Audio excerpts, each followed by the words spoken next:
Facebook লাইভে তারাকান্দি বাজার মসজিদের টাকা আত্মসাৎ ও মসজিদের নামে জায়গা ক্রয় নিয়ে মিথ্যা অপপ্রচারের বিরুদ্ধে তীব্র প্রতিবাদ।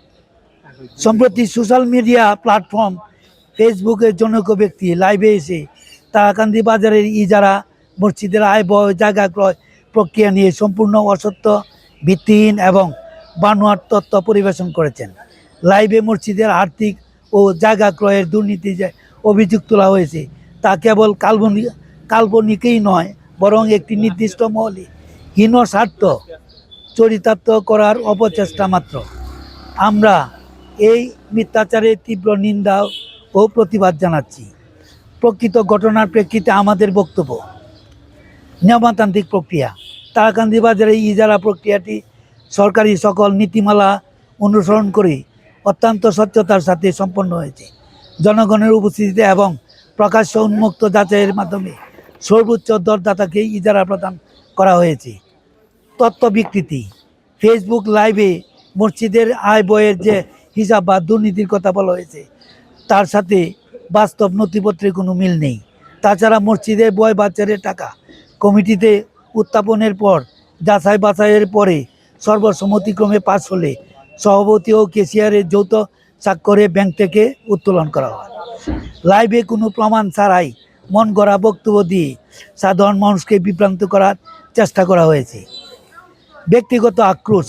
ধারণা করা হচ্ছে বাজার ইজারা প্রক্রিয়া অংশ নিয়ে অযোগ্য ঘোষিত হওয়ায় অথবা ব্যক্তি স্বার্থ হাসিল করতে না পেরে অভিযুক্ত ব্যক্তি সামাজিক যোগাযোগ মাধ্যমকে ঢাল হিসাবে ব্যবহার করে এই অপপ্রচার চালাচ্ছে। মসজিদের জায়গা ক্রয়। মসজিদের জায়গা ক্রয়ের বিষয়টি অত্যন্ত পবিত্র ও স্পর্শকাতর। এই জমি ক্রয় করার ক্ষেত্রে দাতা, মসজিদ কমিটি এবং স্থানীয় গণ্য ব্যক্তিগুলোর উপস্থিতিতে সকল দালিলিক প্রমাণাদি ও আর্থিক লেনদেন স্বচ্ছতার সাথে সম্পন্ন হয়েছে।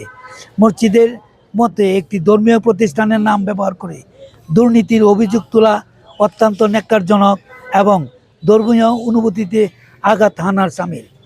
আইনি ব্যবস্থা। ডিজিটাল নিরাপত্তা আইন ও প্রচলিত আইন অনুযায়ী কারো বিরুদ্ধে মানহানিকর ও অসত্য তথ্য ইন্টারনেটে প্রচার করা দণ্ডনীয় অপরাধ। আমরা ইতিমধ্যে সংশ্লিষ্ট প্রমাণাদি সংগ্রহ করেছি এবং অবিলম্বে এই কুরুচিপূর্ণ লাইভ ডিলিট করে ক্ষমা না চাওয়া হলে দোষীদের বিরুদ্ধে আইনি ব্যবস্থা গ্রহণ করা হবে। পরিশেষে আমরা ফেসবুক ব্যবহারকারী এবং সাধারণ জনগণকে অনুরোধ করছি, কোনো যাচাই বাছাই ছাড়া এ ধরনের বিভ্রান্তিকর লাইভ বা ভিডিও দেখে বিভ্রান্তি হবেন না। সঠিক তথ্য জানতে সংশ্লিষ্ট কর্তৃপক্ষের সাথে যোগাযোগ করার জন্য অনুরোধ করা হলো। বিনীত মোহাম্মদ শফিকুল ইসলাম, মুতোয়াল্লি, তারাকান্দি বাজার ওয়াকফ কমিটি। তারিখ 8-5-2026। ধন্যবাদ।